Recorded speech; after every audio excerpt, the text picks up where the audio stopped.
ठीक है।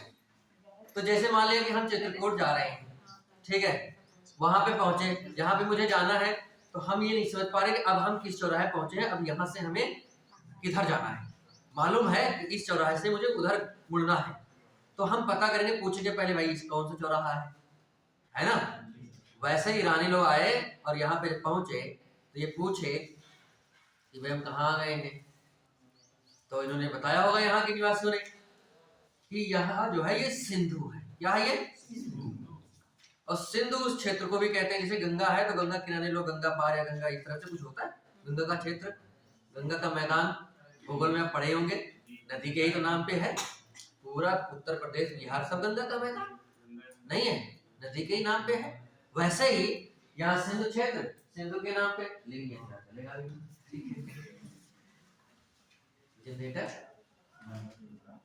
ये रोज जाती लाइट इसने साथ कभी कभी जाती है। हाँ तो लेकिन लिखना है तो जरूरी है, कोई बात नहीं।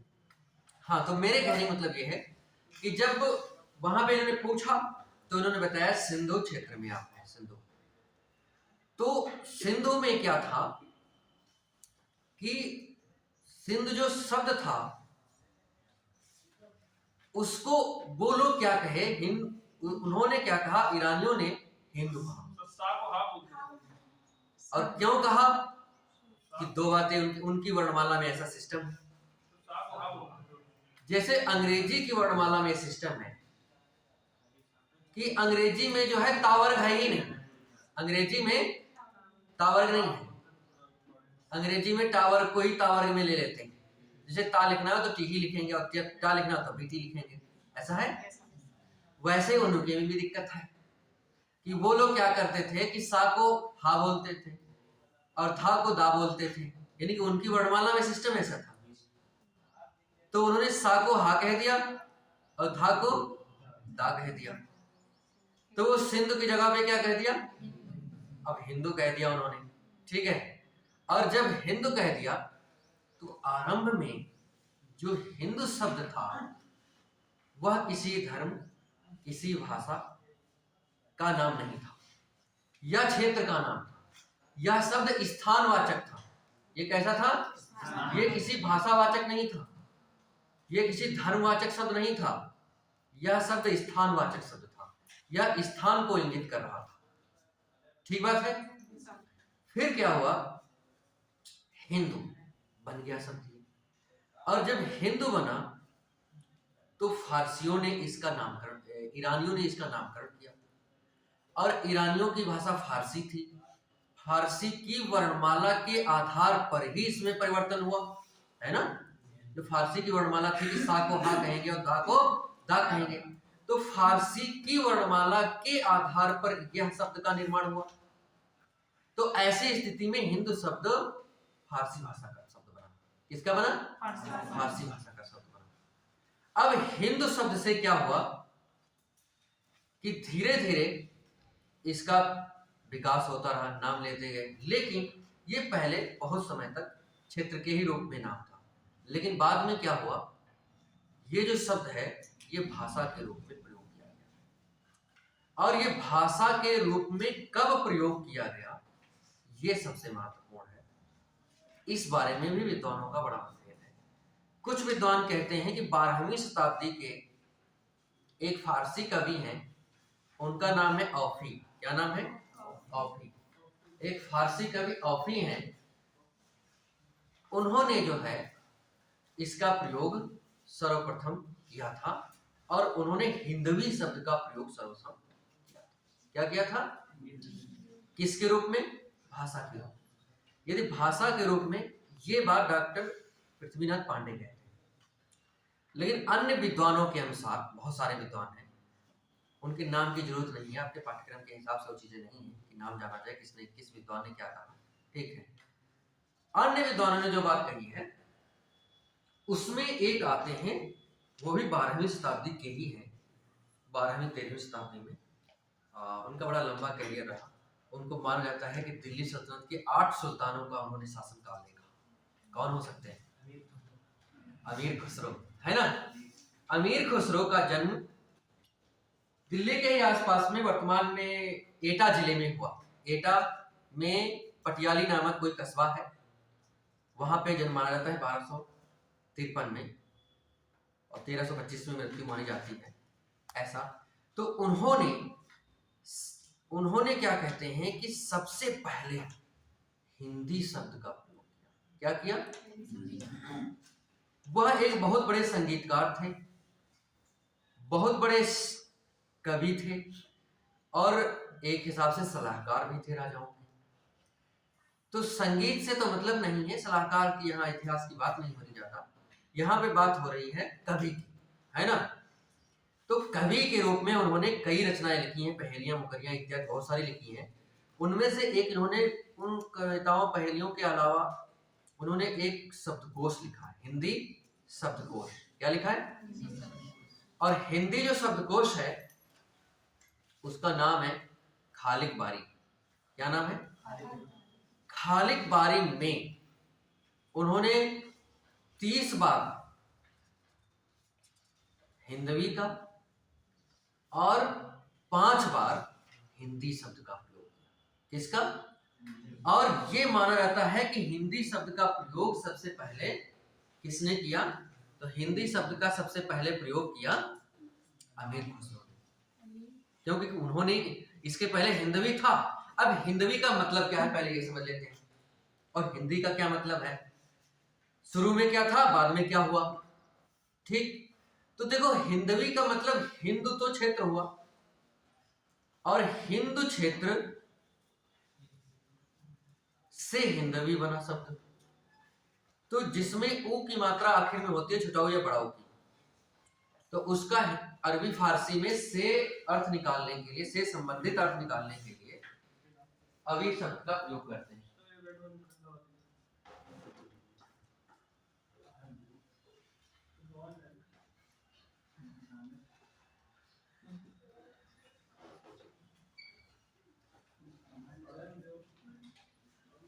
तो मैंने ये कहा था रिगार्डिंग चलना है, कोई दिक्कत नहीं, एडिट हो जाएगा बाद में।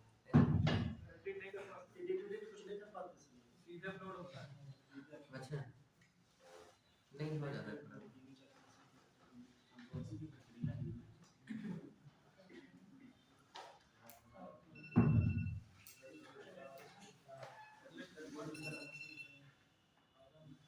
ये जो पीछे आया था वो कहाँ से? नहीं तो गायब हो जाएगा ना, पिछला गायब नहीं होगा, तो सब गायब हो गया। हिस्ट्री में जाएगा, हिस्ट्री में कहाँ से?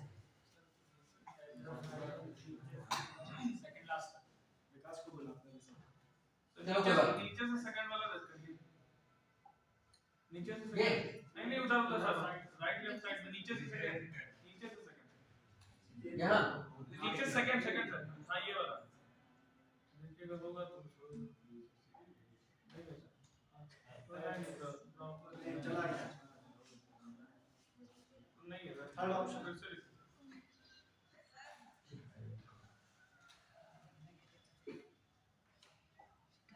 कोई बात नहीं। तो हमने कहा था कि ये हिंदी का जो नामकरण है, तो उसमें सबसे पहले किसने? ईरानी जो थे,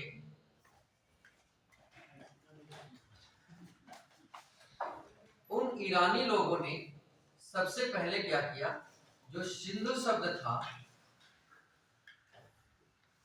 उन्होंने क्या किया कि सा को हा कहा, क्या कहा, और धा को दा। तो ये शब्द बन गया क्या? ठीक, ये किसने कहा? ईरानी। और ईरानी जो थे उनकी भाषा कौन सी थी? फारसी।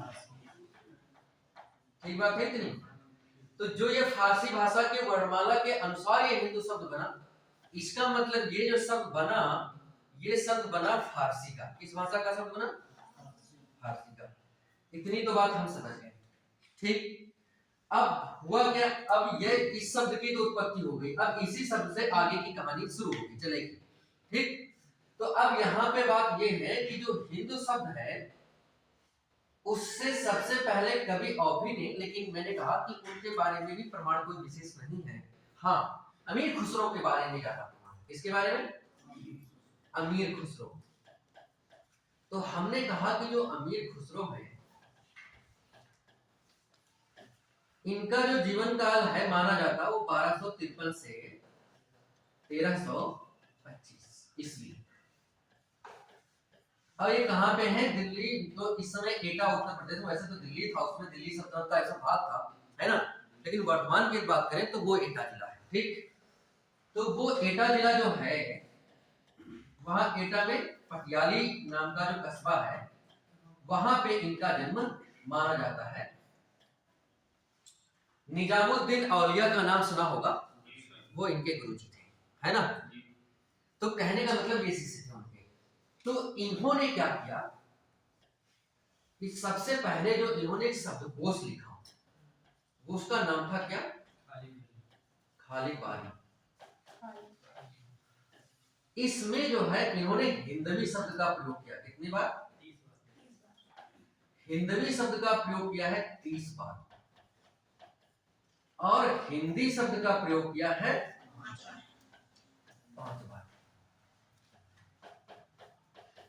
इतनी बार यानी कि हिंदी शब्द आ गए। अब मैं आपको बताना ये चाहता हूं ये हिंदवी का क्या मतलब है। तो देखो, बात ये है कि किसी स्थान से संबंधित, अब हिंदू शब्द स्थानवाचक ही तो था, किसी स्थान से संबंधित होने के लिए क्या करते हैं, यदि छोटा आ की मात्रा है अरबी फारसी में, या फिर बड़ा आ की मात्रा है, तो उसमें बड़ी ई का प्रत्यय जोड़ देते हैं। अब यदि छोटाऊ बड़ाऊ का मात्रा है, तो उसमें क्या कर देते हैं, अव जोड़ देते हैं। क्या कर देते हैं? अभी कर देते हैं। क्या कर देते हैं? ऐसे जोड़ देते हैं। जैसे एक शब्द है सीतापुर और सीतापुरी, दोनों में क्या अंतर लग रहा है? दोनों का अर्थ क्या निकल रहा है? सीतापुर एक स्थान का नाम है, और सीतापुरी का मतलब क्या हुआ? सीतापुर से संबंधित, सीतापुर वाला ये तो हुआ। मजरूह सुल्तानपुरी नाम सुना है?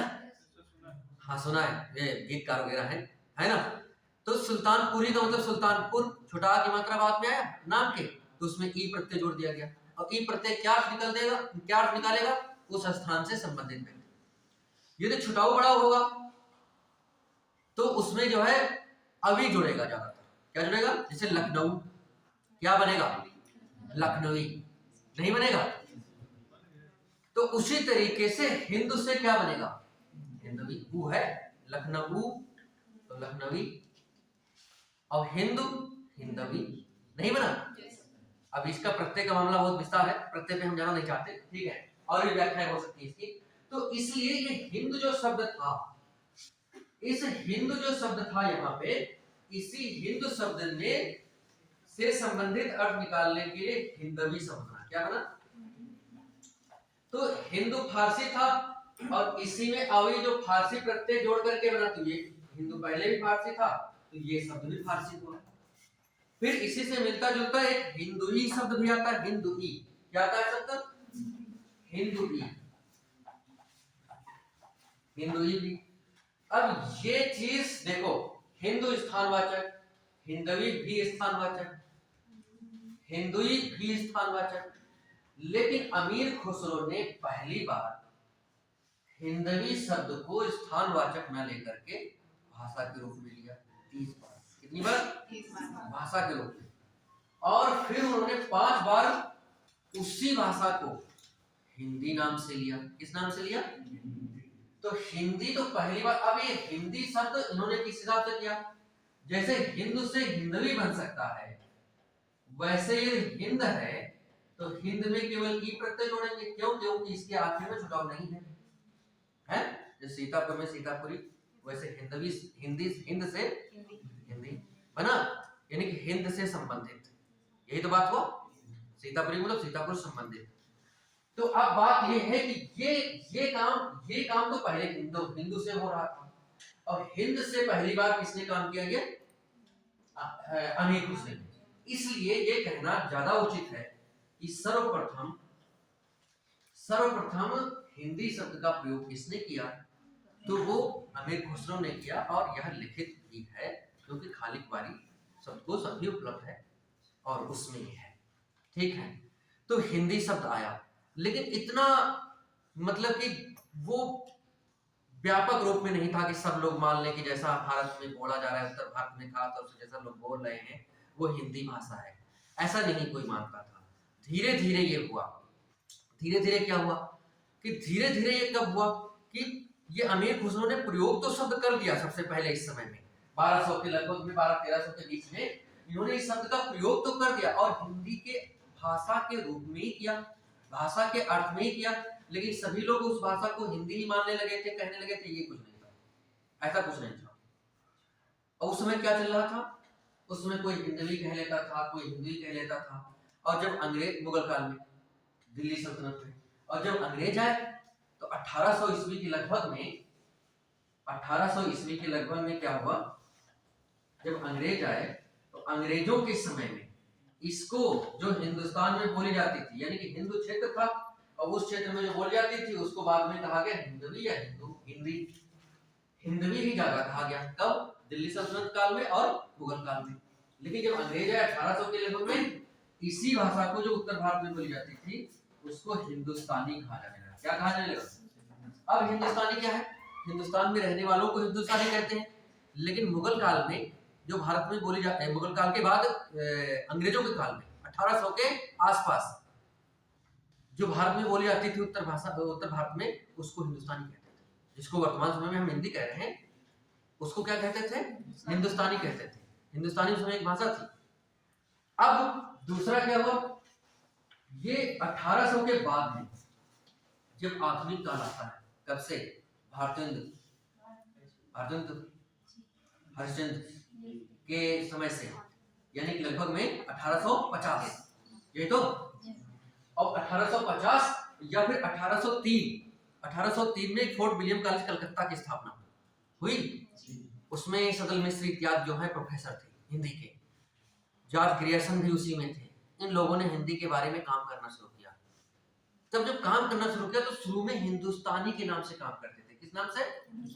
यानी कि जो भाषा का जो थी वो हिंदुस्तानी नाम से काम करते थे। लेकिन धीरे धीरे जब भारतेंदु युग का उदय हुआ 1850 के बाद में, तो फिर ये धीरे धीरे क्या हुआ, इन लोगों ने, भारतीय जनमानस ने, जितने भी भारत में अन्य हिंदी प्रेमी लोग थे, उन लोगों ने हिंदुस्तानी की जगह पे हिंदी शब्द इनको पसंद आया। क्या पसंद आया? और धीरे धीरे क्या हुआ कि जब 1850 यानी कि भारतेंदु युग से मानो, तब से 1850 भारतेंदु युग, इस समय से भारतीय जनमानस ने उत्तर भारत में बोली जाने वाली भाषा, जिसे हिंदवी, हिंदुई या हिंदी नाम इन्होंने ले लिया था लेकिन प्रचलित नाम नहीं था, हिंदवी, हिंदुई, हिंदुस्तानी कहा जाता था, उसको भाषा के रूप में पूरी तरह से भारतीय जनमानस ने, भारत के, उत्तर भारत के विद्वानों ने, कवियों ने और लोगों ने हिंदी रूप में स्वीकार कर लिया था। इस समय से ये कौन सी भाषा है? हिंदी। और धीरे धीरे इसमें सुधार होने लगे। हिंदी शब्द सागर लिखा श्याम सुंदर दास ने, फिर पत्रिका में सुधार हुए, जैसे कि सरस्वती पत्रिका महावीर प्रसाद द्विवेदी ने 1903 में उसका संपादन का कार्यभार संभाला, तो उसमें हिंदी के लिए बहुत शब्दों का सुधार किया। उस समय देखे होंगे, आप सुने होंगे, जब हिंदी साहित्य का इतिहास पढ़े थे तो उसमें राजा लक्ष्मण सिंह और शिव प्रसाद सितारे हिंद दो थे। एक कह रहे थे कि हिंदी में संस्कृत निष्ठ शब्दों का प्रयोग किया जाए, और दूसरे कह रहे थे कि नहीं, अरबी फारसी के शब्दों को भी शामिल किया जाए। ये थोड़ा बहुत हिंदी साहित्य का इतिहास पढ़ा होगा। तो वो वाला काल कौन सा था? यही 1800, 1850, 1800 और 1900 के आसपास, 1800 और 1920 के 1800 और 1900 के बीच का समय था। उसी समय ये उधेड़ बुन का मामला था कि हिंदी का क्या रूप दिया जाए, और उसी समय हिंदी पूरी तरह से जो आखिर तक आते आते संस्कृत निष्ठ के रूप में महावीर प्रसाद द्विवेदी ने माना कि संस्कृत के शब्दों का प्रयोग हिंदी में होना चाहिए ज्यादा। ठीक है, वो वाली भाषा हिंदी रहेगी। ठीक, तो ये हिंदी नाम का प्रयोग किसने किया सबसे पहले? तो अमीर खुसरो। और दूसरी बात है, हिंदी शब्द भाषा के रूप में भारतीय जनमानस में पूरी तरह से स्थापित कब हो गया, तो वह 1800 और 1800 और 1900 के बीच में लगा। ठीक बात है। फिर क्या हुआ, जब देश स्वतंत्र हुआ तब की बातें वो संवैधानिक स्थिति में आएंगी। ठीक है। तो मेरे कहने का मतलब, आपसे प्रश्न इसमें कितनी बातें पूछेगा कि जो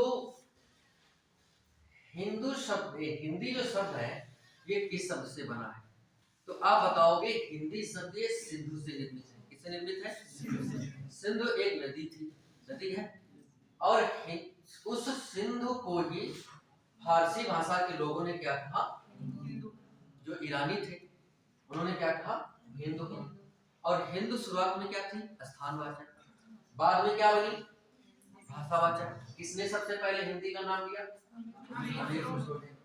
ये हिंदी भारतीय जनमानस ने कब ग्रहण कर लिया, 1800 और 1900 के बीच में लगभग में। ठीक बात है। हिंदी शब्द जो ये है ये किस भाषा का शब्द है, तो ये फारसी भाषा का है। किस भाषा का, क्योंकि इसका विकास क्रम यही हुआ फारसी में। हिंदू से हिंदवी, हिंदुई, फिर इसको कह सकते हैं हिंदुस्तानी कहा गया। इसमें क्या कहा गया, हिंदुस्तानी कहा गया। और फिर हिंदुस्तानी के बाद में ये क्या आ गया, हिंदी आ गया। तो ये हिंद जो था वो फारसी का था, तो इससे जितने भी बनेंगे ये सब फारसी तो बनेंगे। तो हिंदू जो शब्द आया, ये हिंदी जो शब्द आया, यह भी फारसी का है। किसका है, ये सुपर यूपी टेट में पूछा चुका प्रश्न है और भी परीक्षाओं में पूछा चुका है कि हिंदी शब्द जो है यह किस भाषा का शब्द है, तो हिंदी फारसी भाषा का शब्द है। आप जानते हो कि हिंदी में बहुत सारे विदेशी भाषा के शब्दों का प्रयोग किया जाता है, जिन्हें विदेशज शब्द कहते हैं। क्या कहते हैं, विदेशी या विदेशज, ऐसा होता है। और वो भी परीक्षा में खूब पूछते हैं, तो वो भी बाद में चर्चा करेंगे कि कौन किस भाषा का शब्द है, अरबी का, फ्रेंच का, जापानी का, उर्दू का, है ना, इस तरह से वो बात है। तो हम हिंदी पर ही आ गए हैं, तो ये स्थिति है। तो इतनी बातें आपसे पूछेगा कि हिंदी का नाम सर्वप्रथम किसने दिया, अमीर खुसरो ने दिया। ठीक है। हिंदी किस भाषा का शब्द है, फारसी भाषा का शब्द है। क्यों है, ये कहानी पर सुनता है। ठीक, अब यहाँ पे बात, तो ये हिंदी का नामकरण है संक्षेप में। बहुत सी बातें हो सकती हैं इस पे, लेकिन आपके लिए इतना बहुत है। दूसरा, अब जब हिंदी बन गया तो हिंदी 1900 में हिंदी पूरे भारत में प्रचलित होने के भारतीय जनमानस ने इसका नाम ग्रहण कर लिया। फिर धीरे धीरे क्या हुआ, 1947 में हमारा देश आजाद हुआ। और जब स्वतंत्र हुआ हमारा देश, तब जब संविधान हमारा लिखा जाने लगा भारतीय संविधान सभा ने, तब क्या हुआ, तो भारतीय संविधान सभा ने भाई जब संविधान आधा से ज्यादा लिख डाला, तब उसके दिमाग में ये भी आया कि भारत की कोई भाषा भी तो होनी चाहिए। भाई हम लोग जो शासन सत्ता चलाएंगे वो किस भाषा में चलाएंगे, जो प्रेस विज्ञप्ति क्या भारत सरकार की विज्ञप्तियां जारी करी जाएंगी वो किसमें होंगी, जो भारत सरकार के जितने भी आदेश होंगे वो किसमें होंगे, किस भाषा में होंगे। तो इसके लिए फिर क्या हुआ कि इसके लिए विचार किया संविधान ने कि भारत की भाषा कौन सी हो।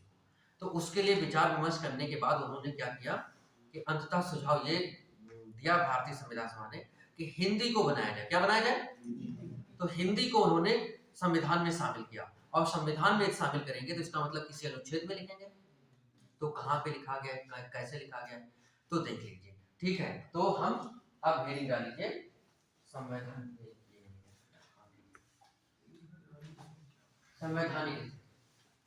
अब ये हेडिंग डालेंगे हिंदी की संवैधानिक, क्या होगी, हिंदी की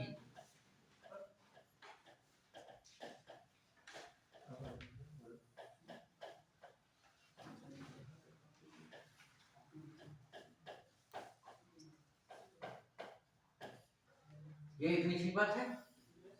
अब संविधान सभा जो थी उसका काम था संविधान बनाना, ये तो।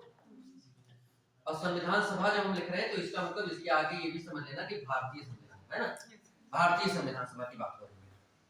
तो भारतीय संविधान सभा के बारे में बहुत कुछ पढ़े होंगे, उससे यहाँ पे चर्चा नहीं करनी है, वो तो पॉलिटी का विषय है। लेकिन इस संविधान सभा ने जब बहुत कुछ मतलब बना डाला, संविधान लिख डाला देश चलाने के लिए, तो फिर हिंदी जब भाषा की बात आई तो उन्होंने क्या किया, विचार ये किया कि किस भाषा को बनाया जाए। तो बड़ा मंथन हुआ, क्योंकि हमारे देश में विभिन्न प्रांत हैं, विभिन्न प्रांतों में अलग भाषा बोली जाती है, अलग धर्म, विभिन्न धर्मों के मानने वाले लोग हैं। हर धर्म के व्यक्ति अपनी अपनी भाषा को पसंद करेंगे, प्रोत्साहित करने प्रयास करेंगे।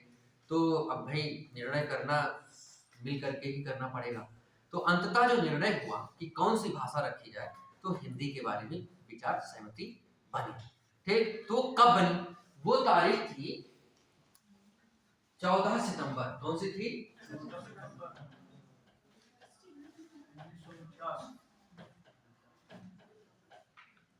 ये तारीख थी 14 सितंबर 1949। इस तारीख को भारतीय संविधान सभा ने ये बात स्वीकार कर ली कि हिंदी को ही संविधान में शामिल किया जाएगा। ठीक है, इसलिए प्रतिवर्ष 14 सितंबर को, अब ये तो बात जीएस में भी पूछ लेता है ना, दिन दिवस, तो 14 सितंबर को प्रतिवर्ष हिंदी दिवस मनाया जाता है। कौन सा दिवस मनाया जाता है? हिंदी दिवस मनाया जाता है। ठीक है, ये बात याद रखना बहुत जरूरी है। आपके हिंदी विभाग पूछ सकता है और जीएस में पूछ सकता है कि जीएस में भी हिंदी दिवस वाली बातें होती हैं। तो उसमें पूछ सकता है हिंदी दिवस भारत में कब मनाया जाता है, तो आप क्या बताओगे? 14 सितंबर। क्यों मनाया जाता है? क्योंकि संविधान सभा ने हिंदी को 14 सितंबर 1949 को ही ग्रहण किया। ठीक है, किस रूप में ग्रहण किया था ये तो अभी बात करेंगे। ठीक है, तो ये 14 सितंबर इसलिए हिंदी दिवस हो गया। एक है विश्व हिंदी दिवस, वो कौन सा है? हाँ, तो यहाँ पे ये भी याद रखना है इसके साथ ही साथ में कि विश्व हिंदी दिवस, जो ये विश्व हिंदी दिवस है ये किस तारीख में है? तो ये 10 जनवरी 1975 नहीं, केवल 10 जनवरी, क्योंकि वो 75 वाली बात इसलिए है क्योंकि 10 जनवरी 1975 को नागपुर में विश्व हिंदी सम्मेलन हुआ था। ठीक है, पहला, और वो विश्व हिंदी सम्मेलन में ये विचार विमर्श प्रस्ताव पारित किया गया कि प्रतिवर्ष 10 जनवरी को अब विश्व हिंदी दिवस मनाया जाएगा। तो इसलिए उस तारीख को जो है उसमें चला था 10 से 14 जनवरी के बीच में जो है वहां पे एक सम्मेलन हुआ था, तो उसमें ये निर्णय लिया गया था। तो ये विश्व हिंदी दिवस की बात कर रहे हैं, तो उसमें ये था कि पूरे विश्व भर में हिंदी जहां जहां बोली जाती वहां पे, जहां नहीं बोली जाती वहां पे, संयुक्त राष्ट्र संघ में इन जगहों पे हिंदी को प्रचारित प्रसारित करने का प्रयास किया जाएगा। ठीक है, तो ये विचार विमर्श वहां पे हुआ, तो इसलिए 10 जनवरी की बात आई। लेकिन जो हिंदी दिवस मूल जो सबसे ज्यादा पूछते हैं वो कौन सा है? 14। इतनी बात तो ठीक है। अब 14 सितंबर को ये मना ली बात, हिंदी को स्वीकार कर लिया गया, तो संविधान सभा ने स्वीकार किया, तो इसका मतलब संविधान सभा में किसी अनुच्छेद में स्वीकार किया होगा, किसी रूप में स्वीकार किया होगा, तो कहां पे कैसे? तो देखो, भाषा के संदर्भ में जो प्रावधान है संविधान में, वो संविधान के भाग 17 कितने अनुसूची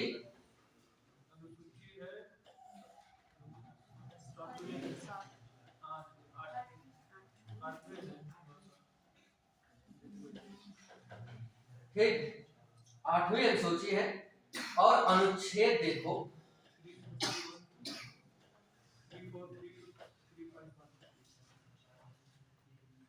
तो अनुच्छेद जो है यहाँ पे आपको जानना है कि से इतने तक भाषा संबंधी प्रावधान है विभिन्न बातों को। ठीक है, इतने तक अनुच्छेद जो है संविधान का अनुच्छेद 343 से 351 में जो है भाषा संबंधी बातें लिखी गई हैं। इतनी बात ठीक है। दूसरी बात ये है कि आप देखो, हाँ, एक बात जो मैंने कहा था कि जब संविधान बहुत कुछ लिख गया उसके बाद सोचा संविधान में कुछ कितने अनुच्छेद हैं? अब देख लो 351 तक बात हो गई है ना, 40 से 45 बचे, तब जो है हिंदी का नंबर आया। तो जिन्हें ज्यादातर आधे ज्यादा लगभग संविधान लिख चुका था, तब हिंदी का, तब भाषा का नंबर आया कि भाषा भी कुछ होनी चाहिए, तब इस पे विचार किया गया। तो विचार किया गया तो उस अनुच्छेद में इसको लिखा गया भाग 17 अनुच्छेद 8 में। अब अनुच्छेद क्या है? 343 से 351 में। अब कहां पे कौन सी बात लिखी गई इस पे चर्चा कर लेते हैं। ठीक है, इस ताली में क्या लिखा है, जितनी महत्वपूर्ण उतनी बताएंगे, दो तीन बताएंगे बस, बहुत ज्यादा नहीं बताएंगे। ठीक है, ये बिगाड़ है। ठीक, अब देखो अनुच्छेद 343 कौन सा?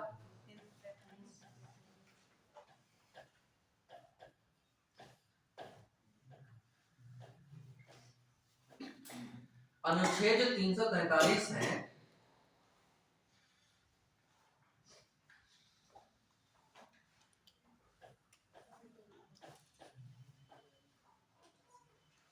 इस अनुच्छेद 343 के पैरा 1 में लिखा गया, क्या लिखा गया है? पैरा 1 में लिखा गया है कि संघ की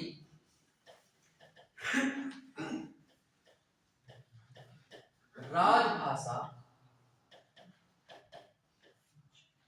हिंदी हो। क्या होगी? हिंदी हो, जिसकी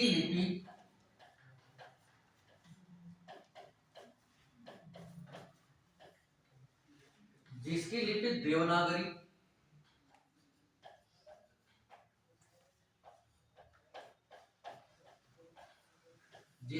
देवनागरी, और अंक भारतीय अंकों का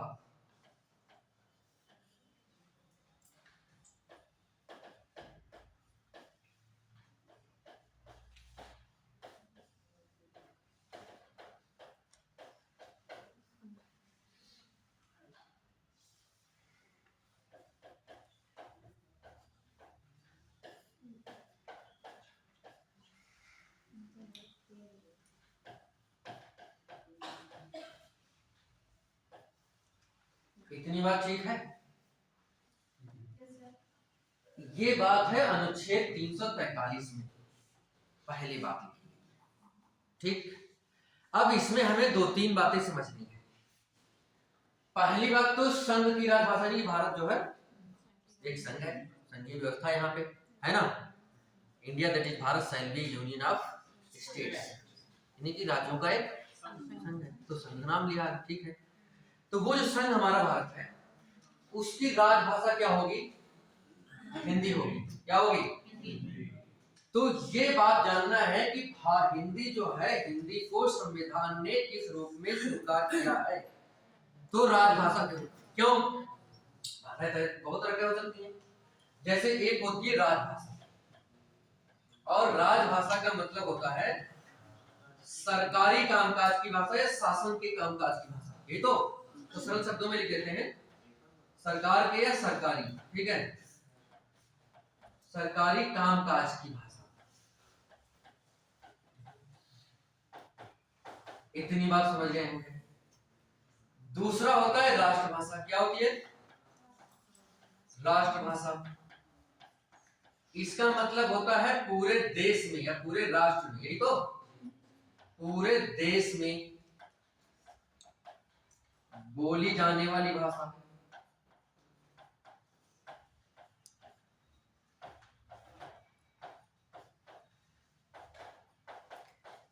इतनी बात ठीक है? और भी होती है जैसे जनभाषा। क्या होती है? जनभाषा या फिर लोक भाषा,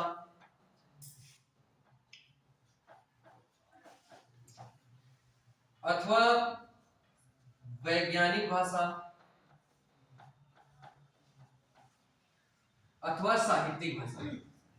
क्या हो सकता है? इसके अलावा और भी बातें। तो यहाँ पे आपसे विकल्प में ये होगा, हिंदी को संविधान ने निम्नलिखित में से किस रूप में स्वीकार किया है? विकल्प में होगा राष्ट्रभाषा, दूसरा होगा राजभाषा, तीसरा होगा वैज्ञानिक भाषा, चौथा होगा जनभाषा, या कुछ भी विकल्प हो सकता है। तो किस रूप में? राजभाषा। और दूसरा प्रश्न यह भी हो सकता है, राजभाषा से तात्पर्य है, तो राजभाषा का तात्पर्य होता है सरकारी या शासकीय कामकाज की भाषा, यही तो हिंदी को संविधान ने किस रूप में स्वीकार किया? राजभाषा के रूप में। आपसे पूछे कि भारत की राजभाषा क्या है, तो हिंदी। आपसे पूछेगा कि भारत की राष्ट्रभाषा क्या है, तो कोई नहीं। भारत की राष्ट्रभाषा कोई है ही नहीं,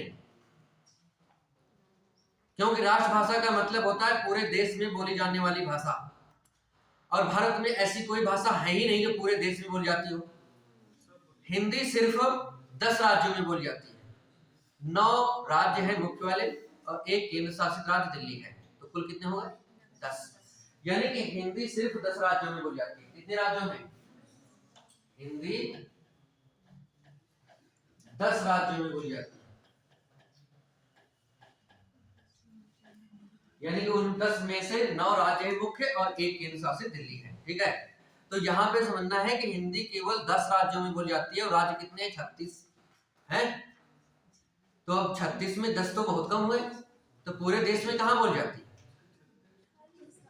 कितने? 28 और 8 केंद्र शासित भी तो राज्य हैं, यूनियन टेरिटरीज, है ना। तो कुल जब इसमें हमने केंद्र शासित राज्य जोड़ लिया दिल्ली को, तो उसमें भी तो जोड़ेंगे।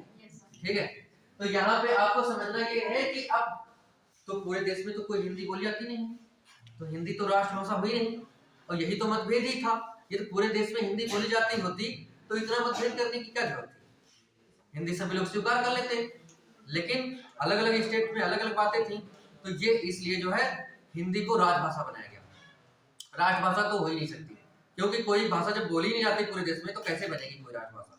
तो भारत की राजभाषा यदि आपसे पूछता है विकल्प में, तो आप लिखिए इनमें से कोई नहीं। भारत की राजभाषा कोई है ही नहीं। भारत की हिंदी क्या है? राजभाषा। ठीक बात? हाँ, और जो ये सब चीजें लिखा है जन भाषा और लोक भाषा, ये तो विकल्प में रहते हैं, वो उसका संविधान से नहीं मतलब, संविधान में इनका हिंदी के बारे में उल्लेख नहीं है। ठीक है, साहित्यिक भाषा वो एक अलग बात हुई, वैज्ञानिक भाषा तो उससे कोई मतलब नहीं। वैज्ञानिक भाषा वही वनस्पतियों के नाम पढ़े नहीं पढ़े, विभिन्न चीजों के होते हैं वनस्पतियां क्या, जो उसमें वनस्पति विज्ञान में या जीव विज्ञान में, है ना, तो उससे भी यहाँ पे कोई मतलब नहीं है।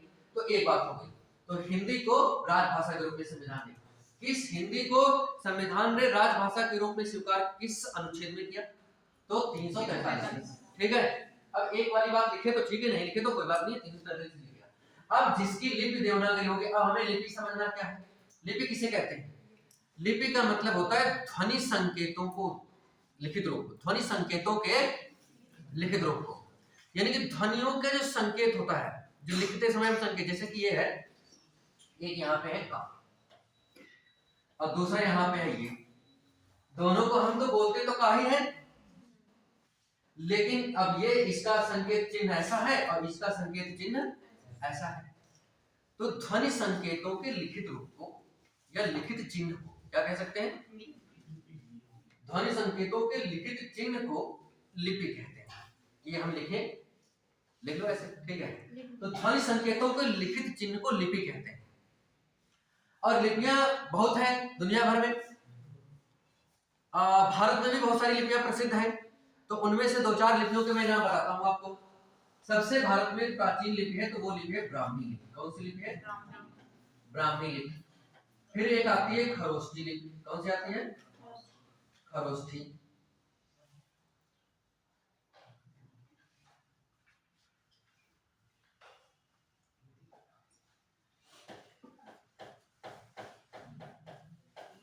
खरोष्ठी लिपि। तीसरी लिपि कौन सी है? नागरी लिपि। कौन सी? नागरी लिपि। तीसरी है देवनागरी। अब कहोगे ये भी ये बात क्या है? हाँ, देवनागरी। हम चर्चा इसकी करने जा रहे हैं। इसके अलावा भी और लिपियां हैं, अभी भारत की लिपियों की बात करें, चलो रोमन लिपि ले लो, गुरुमुखी लिपि होती है वो जो पंजाबी जिसमें लिखी जाती है ना।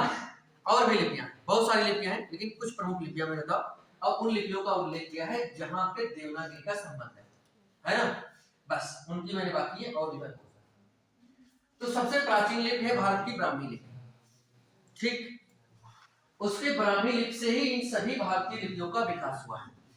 शुरुआत में नागरी कही जाती थी, फिर हो गई देवनागरी। क्या हो गई? देवनागरी। कैसे? वो एक अलग प्रक्रिया है, नाम मैं अभी बताता हूं। लेकिन यदि संविधान ने किसी लिपि को स्वीकार किया है तो वो कौन सी लिपि है? देवनागरी। ये संविधान ने ऐसा इसलिए स्पष्ट कर दिया कि जरूरी था। जैसे कि हमने कहा वह जाता है, क्या लिखा मैंने? तो हम इसको ऐसे लिख सकते हैं, वह जाता है, नहीं लिख सकते? लेकिन मैंने ऐसे इसको लिख दिया, ये है मोबाइल की भाषा, ठीक है। यदि मैंने ऐसे लिखता दोनों लिखा तो वही चीज है, नहीं लिखा है, दोनों भाई वही चीज लिखा है, तो फिर इन दोनों में अंतर क्या है?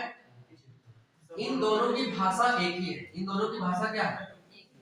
इन दोनों की भाषा हिंदी है। इन दोनों की भाषा कैसी है? हिंदी। लेकिन लिपि कैसी है? लिपि बस अलग अलग है। क्या है ये? लिपि बस अलग अलग है। ठीक है, तो यहाँ पे आपको लिपि के बारे में भी बता रहा हूं। तो लिपियों के बारे में भी हमारे संविधान ने बात स्पष्ट कर दी कि लिपि भी जो आप लिखेंगे वो देवनागरी वाली लिखेंगे, है ना। आप ऐसा नहीं कि इसका प्रयोग करें इस रूप में, नहीं। जैसे दूसरा उदाहरण बताओ, इसका इंग्लिश ट्रांसलेशन क्या होगा? ऐसे ही होगा। अब मान लिया हम इसको ऐसे भी तो लिख सकते हैं, क्या नहीं लिख सकते? इन दोनों की भाषा क्या है? वो ऐसा है, एक ही है, लेकिन दोनों में अंतर क्या है? लिपियों का अंतर है।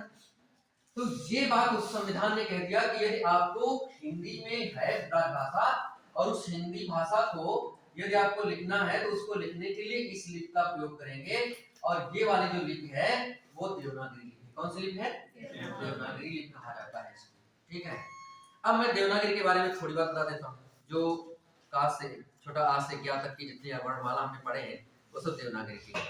देवनागरी के बारे में इसका नाम कैसे पड़ा उसके बारे में बहुत विद्वानों में बड़ा मतभेद है। ठीक है, इस देवनागरी लिपि का सर्वप्रथम साक्ष्य कहाँ पे मिलता है? ये 700 से 800 के बीच में एक राजा हुए जयभट्ट। कौन हुए? ये गुजरात के एक राजा थे, उन्हीं का एक शिलालेख है, जयभट्ट का शिलालेख उसको कहते हैं। क्या कहते हैं? जयभट्ट का शिलालेख। तो यहाँ पे, और ये जो है डॉक्टर द्वारिका प्रसाद सक्सेना एक विद्वान है, हिंदी साहित्य के इतिहासकार हैं उन्होंने, और हिंदी भाषा वैज्ञानिक भी हैं, हिंदी भाषाविद। तो उन्होंने इसके बारे में बताया है। उनका नाम क्या है? डॉक्टर द्वारिका प्रसाद सक्सेना।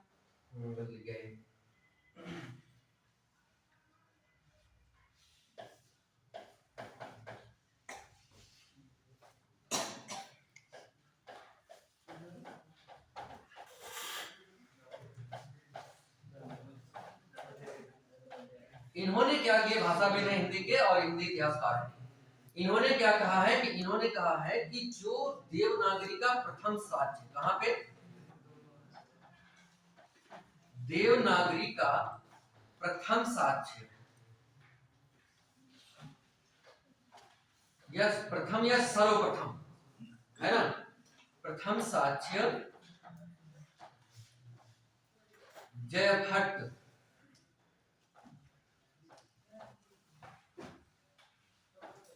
के शिलालेख,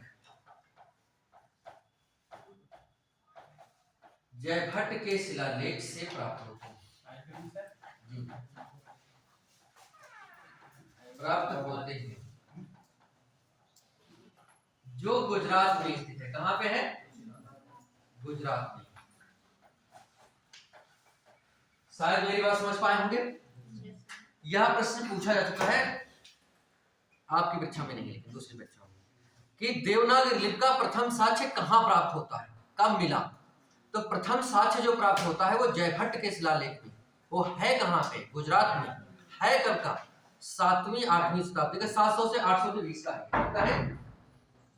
ये 700 से 800 के बीच का है, ईस्वी है। ठीक है, तो ये इसमें प्राप्त होता है सबसे पहले। लेकिन इसकी शुरुआत जो है वो नागरी और उससे जो पहले ब्राह्मी, ये पहली शताब्दी से भी माना जाता है।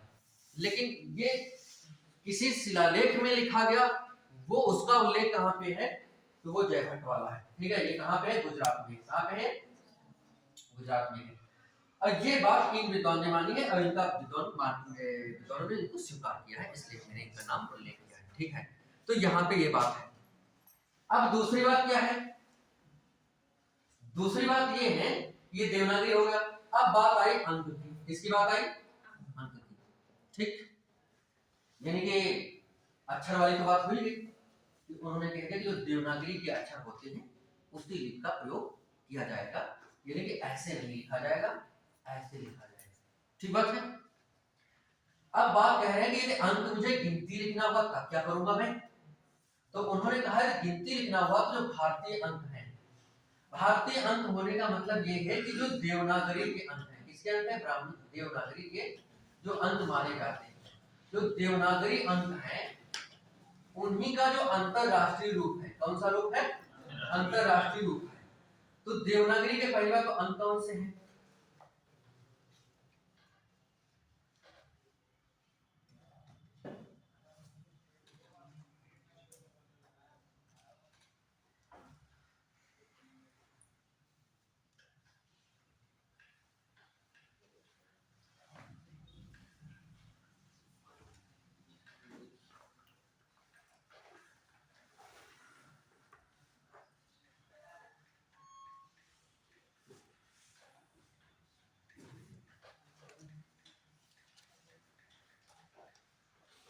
देखो देवनागरी के अंक कौन से?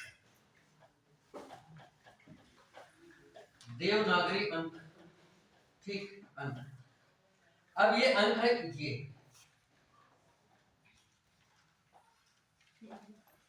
क्या ऐसे पढ़े हो आप? हैं? ये जिसको कहते हैं हिंदी वाला, ठीक। इसी तरीके से 9-10 तक समझ ही रहे होंगे। अब इसी देवनागरी को ही कहते हैं, इसी को भारतीय अंक भी कहते हैं। इसी का अंतरराष्ट्रीय रूप है, देवनागरी का अंतरराष्ट्रीय रूप है। तो इसी देवनागरी का जो अंतरराष्ट्रीय रूप है वो कौन सा है? वो ऐसे है।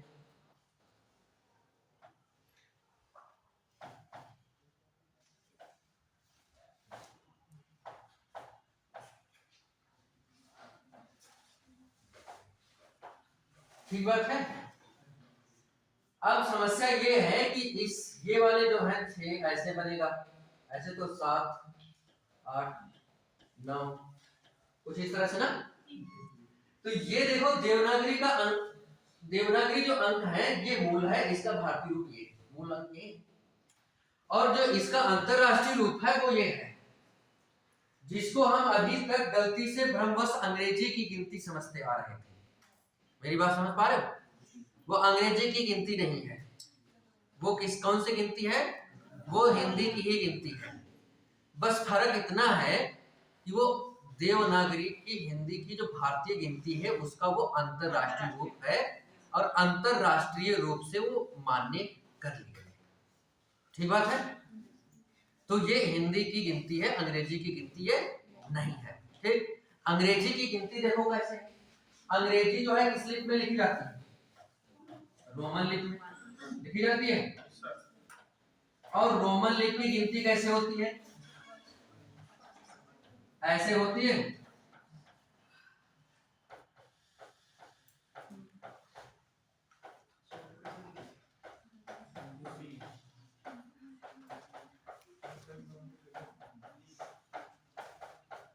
होती है कि नहीं होती? अंग्रेजी की गिनती ये है, अंग्रेजी की गिनती क्या है?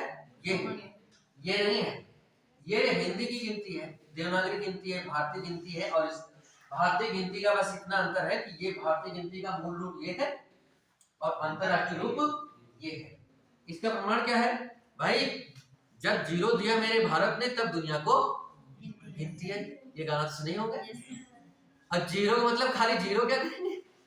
0 का मतलब 0 से 9 तक, और 0 से 9 तक गिनती मालूम है तो फिर करोड़ों अरबों खरबों बन जाएगा, नहीं बनेगा? तो भारत ने गिनती दिया, और भारतीय खगोल वैज्ञानिकों ने जो विभिन्न ग्रहों की दूरियां अपने जमाने में बता रखी थी वही दूरियां आज भी आ रही। तो इसका मतलब गिनती उनकी सही थी, गिनती भारत की है, और किसी के पास गिनती है ही नहीं। तो गिनती भारत ने दिया दुनिया को, तो इसका मतलब ये नहीं कि ये कोई कहानी, ये कोई गाना लिख दिया गया खाली ऐसे ही मनोरंजन के लिए, नहीं नहीं। सत्य है कि दुनिया को गिनती का ज्ञान कराने का जो क्या कहते हैं कि सामर्थ्य है वो सिर्फ भारतीयों में ही है, था। उन्हीं के ज्ञान से दुनिया को गिनती का ज्ञान हुआ। और दूसरा, इसका कोई और भी प्रमाण है क्या? बिल्कुल है। आपकी किताब होगी, आपके पास सरकारी किताब है कक्षा 6 की, जो गणित की किताब है। कौन सी किताब है? अंकगणित शायद नाम का, उसका जो पहला पाठ है संख्या पद्धति। कौन सा पाठ है? उसके में जाओगे तो देखोगे तो संख्याओं में संख्या ही बताई होंगी पहले, और कक्षा 6 की है तो कुछ शुरुआती बात होगी। तो शुरुआती बात में लिखा है देवनागरी अंक ये है, देवनागरी का अंतरराष्ट्रीय रूप ये है, रोमन लिपि ये है, और अरबी लिपि मुझे मालूम नहीं है, अरबी लिपि भी उस किताब में लिखी गई है। अरबी लिपि के जो अंक है ना, तो अरबी वाले अंक भी लिखे गए हैं। एक बात ये, और बहुत सी किताबों में नेट जेआरएफ की लिखी गई हैं। पीजीटी में एक बार प्रश्न भी पूछा है कि निम्नलिखित में से देवनागरी का अंक कौन सा है, तो देवनागरी के अंक में ये विकल्प में ही नहीं था, और ये वाला विकल्प में था, यही सही उत्तर माना था। ये भी छोड़ो। अब कहोगे तुमने ऐसी बात बताई जहां पे हम खोज ही ना पाए, ना हमारे पास किताब, ना हमारे पास नेट जेआरएफ किताब, ना कक्षा 6 की गणित वाली किताब। ठीक, तो मोबाइल तो सबके पास है, ठीक है। तुम संविधान का अनुच्छेद 343 लिखिएगा मोबाइल में, हिंदी वाले में, और उसमें आगे लिखा होगा, यहाँ पे इसके आगे ब्रैकेट में जब व्याख्या करी गई होगी तो उसके आगे ब्रैकेट में लिखा होगा जैसे। क्या लिखा होगा? जैसे।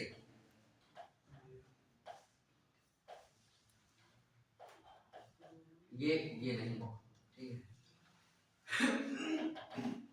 बात समझ रहे? तो ये ऐसे जैसे भर करके उसने लिखा है, तो इसका मतलब क्या हुआ? कमा लगा होगा, ठीक है। तो इसका मतलब क्या हुआ? ये वाली यही तो हुआ। तो आप इंटरनेट पे अपने मोबाइल पे सर्च करके देख लीजिएगा, तो अनुच्छेद 343 याद आएगा। तो मेरे ख्याल से इसमें इतनी बातें आप समझ पाए हैं कि संविधान सभा ने भारतीय हिंदी को किस रूप में स्वीकार किया है? राजभाषा रूप में। किस अनुच्छेद में? 343 में। लिपि कौन सी है? देवनागरी। लिपि कहते किसे हैं? ध्वनि संकेतों के चिन्ह, है ना, ध्वनि संकेतों के लिखित रूप को। तीसरी बात यह है कि अंक कौन सा है? तो भारतीय अंक जो देवनागरी है उसी का अंतरराष्ट्रीय रूप माना गया है, जो कि ये वाली। ठीक बात है। यदि आपको ये कहीं पे लिखना है किसी सरकार के द्वारा विज्ञप्ति में, तो 3 अंकों का सरकार प्रयोग करती है इसका। ये ऐसा नहीं कि इसका प्रयोग नहीं कर सकती, जैसे किताबों में इनका प्रयोग आप नहीं देखते हो, है ना, इसका प्रयोग देखते हो तो तुम्हें लगता है कि अंग्रेजी का ही सब लिखा है। नहीं, ये हिंदी है, ठीक है। ये संविधान के द्वारा मानक किए गए अंक है। संविधान ने यही कहा है कि आप जो है अंतरराष्ट्रीय रूप जो इसका होता है वही प्रयोग करोगे, तो यही होता है, ठीक। तो ये 343 एक में लिखा गया। 343 दो में क्या लिखा गया? 343 दो थोड़ा महत्वपूर्ण हो सकता है। तो 343 दो में देखो लिखा गया है, ये निकाल देना था। ऑल क्लियर कर दिया सर। नहीं,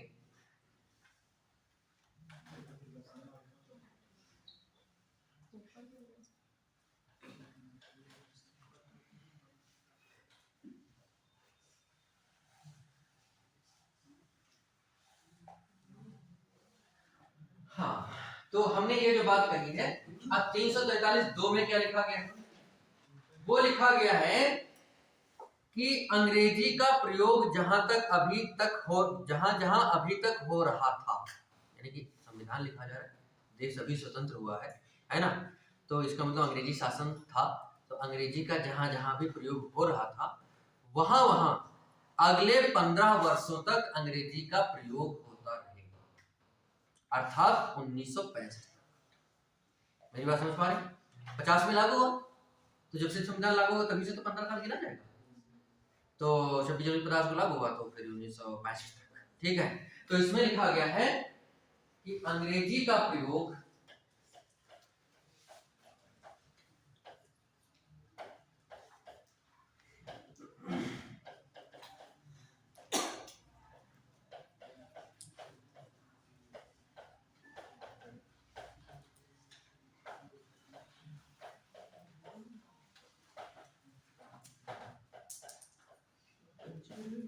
अगले 15 वर्षों तक, कितने वर्षों तक? अगले 15 वर्षों तक, अर्थात 1965 तक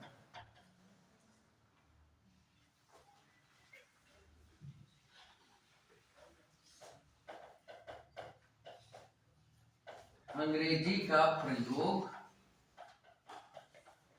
होता रहेगा।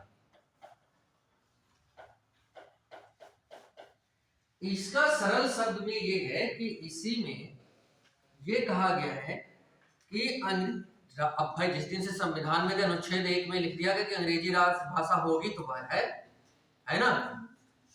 और यदि इसका मतलब ये हुआ कि दूसरी बात लिखी गई वहां वहां प्रयोग होता रहेगा, इसका मतलब ये हुआ कि अगले 15 वर्षों तक अंग्रेजी भारत की सह राजभाषा होगी। क्या होगी?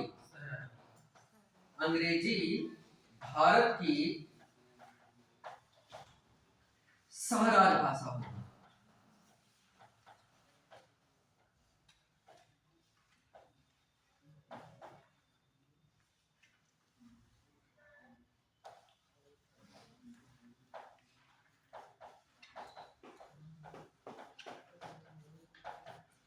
मतलब इन्होंने 15 वर्षों तक की अंग्रेजी को सह राजभाषा क्यों बनाया? शुरू में 15 वर्ष तक थी केवल। कितने वर्ष तक? अंग्रेजी भारत की सह राजभाषा होगी। कितने वर्ष तक? 15 वर्ष तक केवल होगी। और आगे नहीं होगी। आगे क्यों नहीं होगी? क्योंकि उस समय बड़ी देशभक्ति का मामला था। ठीक है, तो इन्होंने सोचा कि हम लोग देश में हिंदी का इतना प्रचार प्रसार करेंगे शासन स्तर पे, क्योंकि शासन स्तर पे अभी प्रचार हो नहीं रहा था, अंग्रेजों का जमाना था, अंग्रेजी का ही प्रचार हो रहा था, तो अंग्रेजी बढ़ गई। तो हम लोग हिंदी का प्रचार करेंगे तो हिंदी बढ़ जाएगी। तो पूरे देश में जब हिंदी हो जाएगी तो सह राजभाषा अंग्रेजी को हटा देंगे और हिंदी को राजभाषा की जगह पे राष्ट्रभाषा कर देंगे। हुआ काम इसके उल्टा। क्या हुआ? इसके उल्टा हो गया। अंग्रेजी बढ़ती चली गई और हिंदी कह सकते हैं। ठीक है, तो कहने का मतलब ये है कि ये तो फिर क्या हुआ कि 15 वर्षों 1965 के बाद भी फिर अंग्रेजी को सह राजभाषा बढ़ा दिया गया। क्या कर दिया गया? तो आज भी अंग्रेजी सह राजभाषा के स्थान पर स्थापित है। ठीक है, ये बढ़ता भी रहेगा 10-15 वर्ष। ठीक है, तो ये है सह राजभाषा। तो भारत की राजभाषा कौन सी है? हिंदी। भारत की राजभाषा है हिंदी और सह राजभाषा अंग्रेजी। तो इतनी बात हो गई। अब हम अनुच्छेद 44 बता रहे हैं। अनुच्छेद 44 में राजभाषा आयोग के गठन की बात करी गई है, लेकिन उस समय गठन नहीं किया गया था। जब ये संविधान लागू हुआ था उस समय राजभाषा आयोग का गठन नहीं किया गया था, ये बाद में गठन किया गया 90 के बाद में। ठीक है, ये उसमें लिखा गया था कि राष्ट्रपति जैसा चाहेगा या राष्ट्रपति को संसद द्वारा जो निर्देश मिलेगा, जब संसद को आवश्यकता होगी तो राष्ट्रपति जो है राजभाषा आयोग का गठन करेगा। तो राजभाषा उस संविधान में उसमें नहीं लिखा था। ठीक है, उसमें लिखा है 344 में कि राजभाषा आयोग का गठन। ठीक है, बस राष्ट्रपति के द्वारा होगा, इतनी बात लिखी गई है। ठीक, तो यहाँ पे ये अनुच्छेद लिख लो 344। अब यहाँ पे मैं इसको गाड़ देता हूँ, अब वो मैं बोल दे रहा हूँ, बस इतना लिख लो, उसमें इतनी बात है कि अनुच्छेद 344 और आगे लिख लो राजभाषा आयोग का गठन, बस इतनी बात। और मैं आगे बताता हूँ 344 के बाद 345 महत्वपूर्ण है, उसके बाद कोई महत्वपूर्ण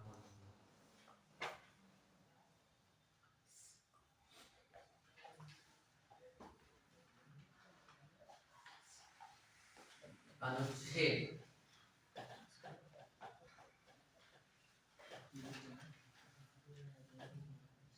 345। ठीक है, इस अनुच्छेद 345 में कौन सी बात लिखी गई है? इसमें जो है राज्यों की राजभाषा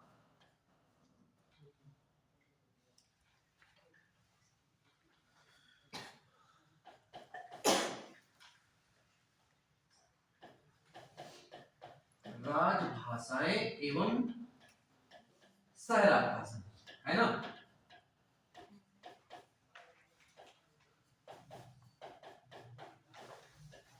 इतनी बात।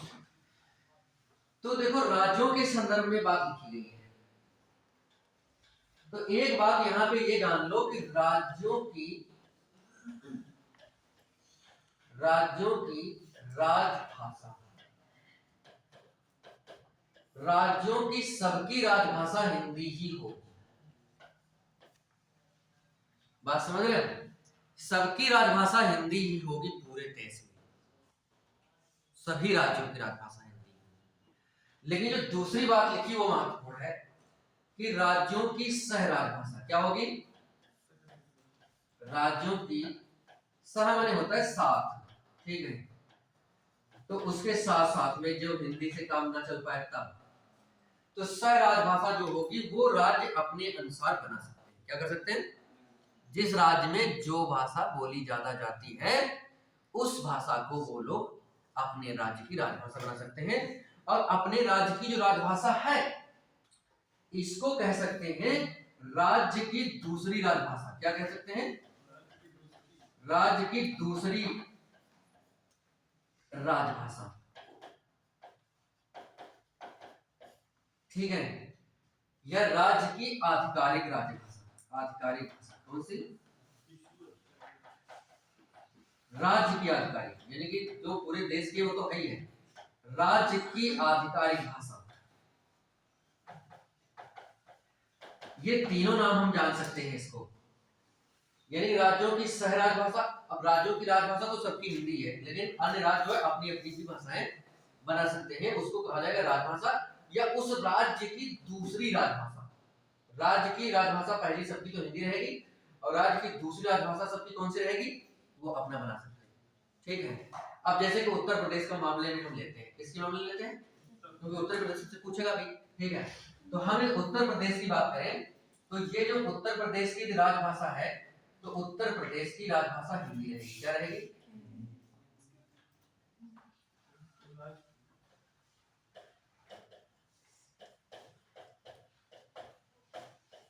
उत्तर प्रदेश की राजभाषा वो कौन सी है? हिंदी है, ठीक बात है। और उत्तर प्रदेश की सह राजभाषा कौन सी है? बिल्कुल, सह राजभाषा है उर्दू, और ये बना था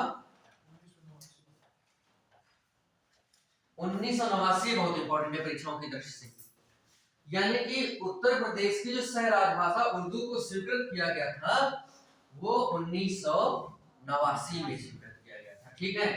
तो इसलिए देखते हो रेलवे प्लेटफॉर्म वगैरह पे या जो बस स्टेशन वगैरह पे उर्दू में भी लिखा रहता है ना। तो हमारे उत्तर प्रदेश की सह दूसरी राजभाषा या उत्तर प्रदेश की सह राजभाषा, भारत की सह राजभाषा अंग्रेजी है, लेकिन उत्तर प्रदेश की सह राजभाषा उर्दू है। और इसी तरीके से जैसे कि उत्तराखंड की सह राजभाषा संस्कृत है, इसी तरीके से मान लिया पंजाब की सह राजभाषा कौन सी होगी? पंजाबी होगी। ऐसे ही तमिल, केरल में मलयालम, और इसी तरीके से क्या कहते हैं इसको,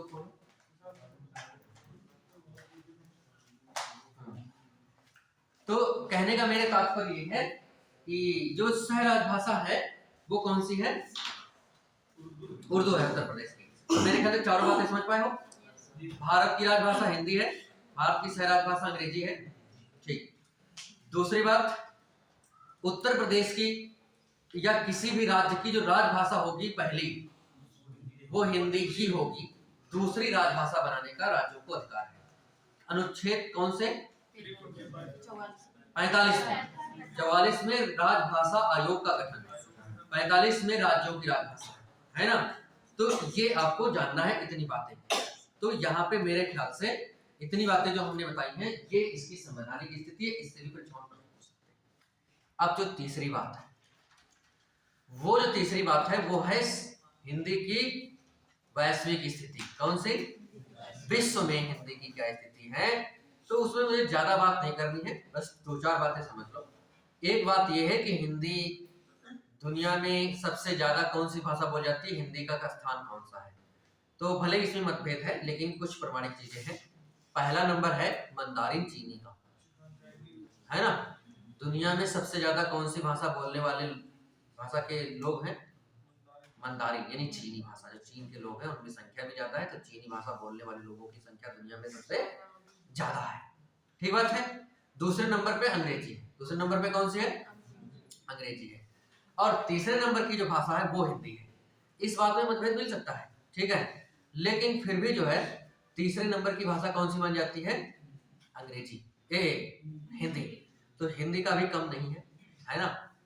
तो पहले नंबर पे मंदारी, और दूसरे नंबर पे अंग्रेजी, और तीसरे नंबर पे हिंदी। तो ये इसकी वैश्विक स्थिति है संक्षेप में, और भी बहुत सारी व्याख्या हो सकती है। होती है, लेकिन उसकी आपको आवश्यकता ही नहीं है। ठीक है, तो मेरे ख्याल से अब मैंने इतनी बातें आपको बताई है, कौन सी, कि हमने हिंदी का नामकरण बताया और हिंदी की संवैधानिक स्थिति और वैश्विक स्थिति समझ लिया। ठीक है, अब हम यहाँ पे इसके बाद में हम ऐसा भी शुरू कर सकते हैं कि शुरू कर सकते थे हिंदी साहित्य का इतिहास में बताता हूँ। जो मैंने हिंदी का नाम पढ़ा, हिंदी को मैंने अभी तक जन्म किया है, और ये जन्म इसलिए किया है क्योंकि ये सब परीक्षाओं में पूछ रहे हैं आपसे, बोलियों के संदर्भ में पूछेंगे आपसे, इसके नामकरण के बारे में भी पूछ सकते हैं, संवैधानिक स्थिति तो पूछ ही सकते हैं, तो संविधान का मामला है ना, अभी हिंदी दिवस तो पूछ ही सकते हैं। तो ये सब परीक्षाओं की दृष्टि से इंपॉर्टेंट चीजें थी, ये हो गया। दूसरा, इसके बाद जो क्रम में होता है वो होता है हिंदी साहित्य का इतिहास, यानी पहले इतिहास पढ़ें, देखें कहाँ पे कब कब कैसी रचनाएं, कब कैसे कभी आए, उनकी विशेषताएं क्या थी। लेकिन वो चीज आपके पाठ्यक्रम में नहीं, वो चीज आपके पाठ्यक्रम में नहीं है। कुछ रचनाएं हैं प्रमुख हो ऐसी जैसी पूछ सकते हैं, जैसे कि अवधि की रचनाएं कुछ है। श्री रामचरितमानस किसकी रचना है, कैसी है, अवधि। इसके अलावा जैसे कि आपने पढ़ा होगा मुल्ला दाऊद की रचना पढ़ा है चंदायम, कभी पढ़ा है? अब ये बोर्ड भी नहीं काम कर रहे हैं तो उस पर लिख देते। ठीक है, मैं 2-4 रचनाएं बोल दे रहा हूँ, वो लिख लो। कभी कभी पूछते होंगे एक रचना के बारे में पूछा है, लिख लो अवधि की रचना है, अवधि बोली की रचना। ठीक है, पहले हेडिंग डाले ना, अवधि बोली की रचना। अवधि बोली की रचना लिखा आपने? हाँ, पहला लिख लो श्री रामचरितमानस तुलसीदास, श्री रामचरितमानस तुलसीदास लिख लिया। दूसरी रचना लिख लो चंदायन, रचनाकार कौन से, मुल्ला दाऊद। कौन लिखे हैं, मुल्ला दाऊद। चंदायन, चंदायन को लिखने वाले हैं मुल्ला दाऊद। ठीक है, तीसरा लिख लो मुल्ला दाऊद, मुल्ला दाऊद। तीसरी रचना लिख लो मधुमालती, मधुमालती। तीसरी रचना कौन सी है, मधुमालती। ठीक है, तीसरी रचना मधुमालती है। मंझन की, किसकी है, मंझन की। और अगली रचना लिख लो, चौथी पांचवी जो कुछ भी हो, मृगावती है कुतबन की, किसकी है, मृगावती, मृगावती है कुतबन।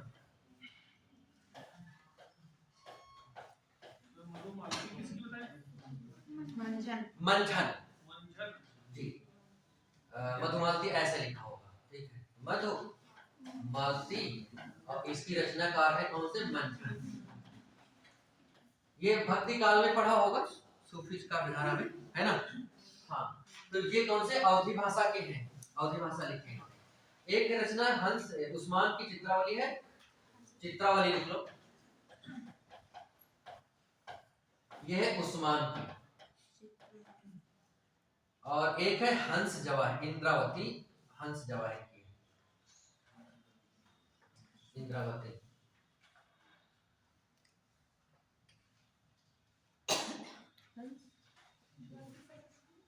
इंद्रावती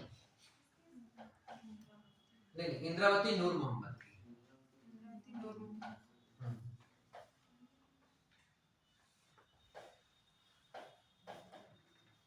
बस इतनी रचनाएं अवधि में ठीक है। हाँ, अवधि में जो पूछी गई है कृष्णायन, वो लिखो, आपकी ये वाली रचना पूछी गई है, कृष्णायन। ये रचना आपके सीसेट में आया है, अब किस सन में आया है मुझे याद नहीं है। कृष्णायन रचना है काजल ओझा वैद्य की, नई रचना है काजल ओझा वैद्य। ठीक, ये रचनाएं हैं अवधि की। अवधि के बाद लिख लो खड़ी बोली में, खड़ी बोली में अब प्रमुख वाले लिखवाएंगे, वैसे तो खड़ी बोली जितना भारतीय युग के बाद आता है सब खड़ी बोली है ना। भारतीय युग, द्विवेदी, छायावाद, प्रगतिवाद की जितनी भी रचनाएं आप जानते हो सब खड़ी बोली के हैं, लेकिन ऐसे वाले लिखो जिन पे आपको कंफ्यूजन होगा।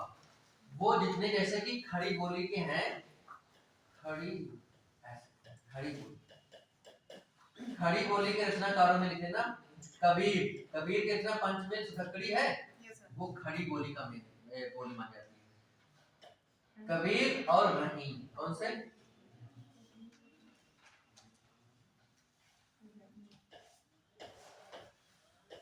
कबीर और रहीम, और इसके अलावा जो भारतीय युग, द्वितीय युग, छायावाद, प्रयोगवाद जितने भी हैं, ये सब कभी खड़ी बोली में ही लिखते हैं, आधुनिक काल के जितने, ठीक है।